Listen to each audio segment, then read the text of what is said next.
ಲಿಂಗಸ್ಗೂರು ಪಟ್ಟಣದ ಬಾಲಕಿಯರ ವಸತಿ ನಿಲಯದಲ್ಲಿ ಮಾನವ ಬಂಧುತ್ವ ವೇದಿಕೆ ವತಿಯಿಂದ ಭಾರತದ ಪ್ರಥಮ ಮಹಿಳಾ ಶಿಕ್ಷಕಿ ಸಾವಿತ್ರಿಬಾಯಿ ಫುಲೆ ಅವರ ಜಯಂತಿ ಆಚರಿಸಿದರು.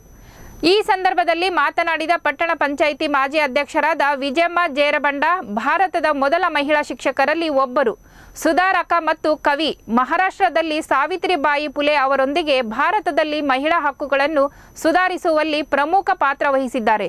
ಅವರು ಭಾರತದ ಸ್ತ್ರೀವಾದಿ ಚಳುವಳಿಯ ಪ್ರವರ್ತಕ ಎಂದು ಪರಿಗಣಿಸಲಾಗಿದೆ.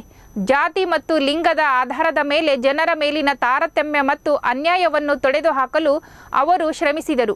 ಅವರು ಮತ್ತು ಅವರ ಪತಿ ಭಾರತದಲ್ಲಿ ಮಹಿಳಾ ಶಿಕ್ಷಣದ ಪ್ರವರ್ತಕರು. ಅವರು 1848ರಲ್ಲಿ ಪುಣೆಯಲ್ಲಿ ತಾತ್ಯಾ ಸಾಹೇಬ್ ಬಿಡೆ ಅವರ ನಿವಾಸ ಅಥವಾ ಬಿಡೆವಾಡದಲ್ಲಿ ಹುಡುಗಿಯರಿಗಾಗಿ ತಮ್ಮ ಮೊದಲ ಶಾಲೆಯನ್ನು ಪ್ರಾರಂಭಿಸಿದರು ಎಂದರು.